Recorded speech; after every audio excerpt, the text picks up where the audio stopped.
두 번째 영상입니다. 이제 발표 면접, 이른바 프레젠테이션 면접인데요. 이 발표 면접은 굉장히 준비를 많이 해야 돼요. 준비를 많이 해야 되고, 좀 이따도 얘기하겠지만 어떤 예상 질문이 올 것인지에 대해서 미리 답변을 어느 정도 준비를 해야 돼요.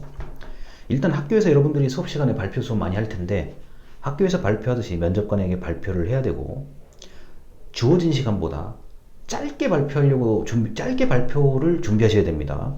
만약에 15분이라 그러면 여러분은 12분, 13분에 맞춰야 되고, 만약에 15분이라 그러면 여러분이 10분에서 12분 맞추면 거의 딱 맞을 거예요. 실제 면접을 갔을 때 시간 단축을 하는 경우들이 의외로 많아요. 만약에 30분을 준비했다고 하면 여러분이 15분이나 20분으로 맞추는 게 맞는 거고요. 왜냐면은 발표 시간을 다 활용해서 이제 꽉 채워서 얘기를 할 수도 있지만, 당일날 뭐 긴장하거나 또는 생각한 대로 말이 제대로 안 될 경우가 있기 때문에, 저는 30분이라면 15분, 20분에 맞추고 15분이라면 10분에 맞춥니다. 만약에 5분이라면 저는 3분에 맞춰요. 일부러 시간을 그렇게 두고 있습니다. 자, 그리고 뭐 제가 지금 제 영상을 많이 보셨겠지만, 제 영상이 보통 뭐 특별하게 이야기할 게 없으면 10분 이내에 다 끝나요. 10분에 지금 맞춰서 그냥 이제는 뭐 그냥 대충 얘기해도 10분, 딱 10분 내에 맞춰서 다 끝나게 되거든요. 여러분 연습을 많이 하셔야 돼요. 발표 면접 특히나 그래요. 자, 분명하게 말을 해야 되고, 분명하게. 그러니까 맞고 틀리고를 따지기보다는 일단 분명하게 전달을 해야 돼요. 그리고 예상 질문을 미리 고민해야 됩니다. 만약에 예상 질문을 미리 고민하지 않으면 굉장히 당황할 수가 있고, 아예 대답을 못할 수가 있어요. 최대한 침착하게 말하기, 좀 천천히 말한다는 느낌으로 연습을 하셔야 됩니다. 잘난 척하는 건 절대 안 되고요. 면접관이 저 사람이 아는 척한다, 잘난 척한다, 모르면서 얘기한다, 웬만큼 감지를 다 하죠. 그래서 발표 면접에서는 내가 자신이 없거나 내가 모르는 내용은 아예 자료에서도 빼고 말을 하지 않으셔야 됩니다. 자, 다시요. 내가 발표 면접을 준비할 때는 내가 자신이 없거나 모르는 내용은 아예 빼셔야 됩니다. 언급조차 하시지 마세요. 괜히 말했다가 또 질문을 받을 수가 있습니다. 자, 그래서 저는 발표 면접에서 중요한 거 1번은 시간 단축, 2번 예상 질문을 미리 고민하자입니다. 그리고 주어진 조건, 도구를 적절하게 활용하는데, 이게 그 발표 준비가 어떻게 될지 모르기 때문에 뭐 USB부터 USB 클라우드 뭐 온갖 것에 좀 다양하게 준비를 하셔야 되고요. 특히 인터넷에서 이렇게 이메일에서 다운로드가 안 되는 경우들 많습니다. 그렇기 때문에 그 회사 방침 때문에 뭐 예를 들어 우리가 알고 있는 포털 사이트를 다 막아놓는 경우들이 있어요. 그렇기 때문에 USB라든가 여러 가지 장비에 좀 가지고 가셔야 되고요. 뭐 파워포인트라든가 이런 자료를 만드는 건 여러분들이 저보다 잘 하실 거라고 믿는데, 수치나 숫자, 그림과 표 그래프를 좀 활용을 하셔야 되고, 가능하면 글자를 좀 크게 만드세요. 글자를 크게 만드셔가지고 면접장이 넓을지 좁을지를 모르기 때문에 글자를 가능한 크게 만드셔서 한눈에 저 사람이 표를 이렇게 정리했고 그래프를 이렇게 정리했다는 걸 보여줄 수 있어야 합니다. 너무 이미지를 많이 넣거나 뭐 사진이나 이런 걸 너무 많이 넣어서 예쁘게 만든다, 멋있게 만든다기보다는 내용이 좀 중요해요. 예전에는 제가 대학교 다닐 때는 그냥 만들기를 잘 만들면은 막 이렇게 굉장히 주목받았던 그런 어떤 시대도 있었는데, 지금은 그건 아니고요. 숫자나 수치, 표그림, 그래프 등을 활용해서, 또는 뭐 현장 사진, 뭐 우리 공무원식으로 얘기한다면 현장 사진이 이렇게 돼 있는데 뭐 보도블록이 파손돼 있는데 이렇게 바꿔야 된다, 이런 식으로 비포 애프터의 개념을 가지고 설명을 하면 너무너무 좋습니다.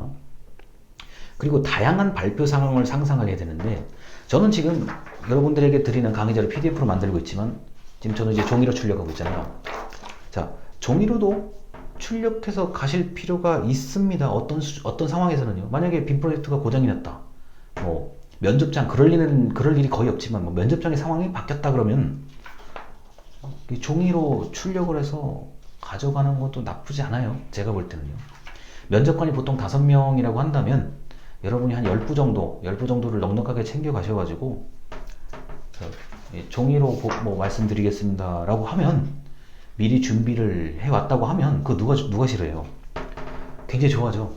오히려 좀 공부를 많이 하신 분들이 면접관이라고 한다면 그 발표 그 화면을 보기보다 종이를 보는 게 훨씬 익숙해요. 그런 분들은.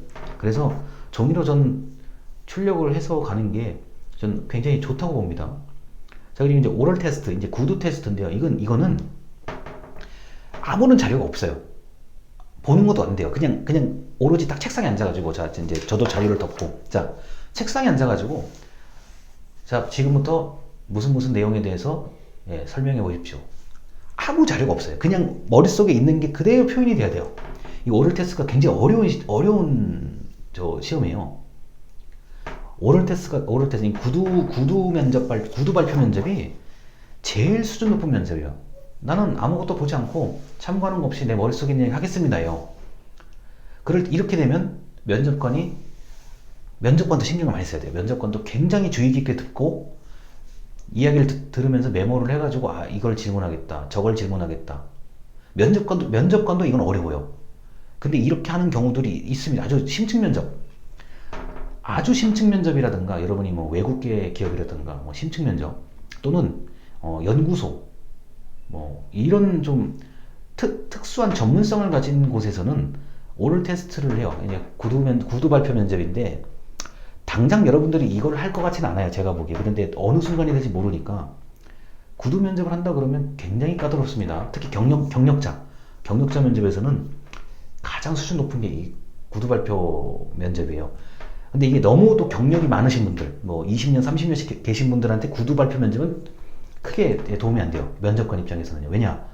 20년, 30년 동안 본인이 했던 일을 말씀 너무 잘하세요. 그거만 듣고는 평가가 안 돼요. 다 만점 나와버려요.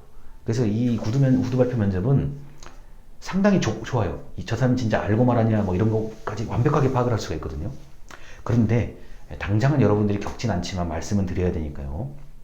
만약에 발표 면접 규칙이 있으면 지켜야 돼요. 뭐 시간, 그 다음에 뭐를 쓰면 안 된다, 무슨 단어를 특히 블라인드 채용 같은 경우는 자신의 인적사항이나 지역 같은 거 말하면 안 되지. 이런 규칙이 있으면 규칙을 지켜야만 통과합니다. 안 그러면 무조건 탈락이에요.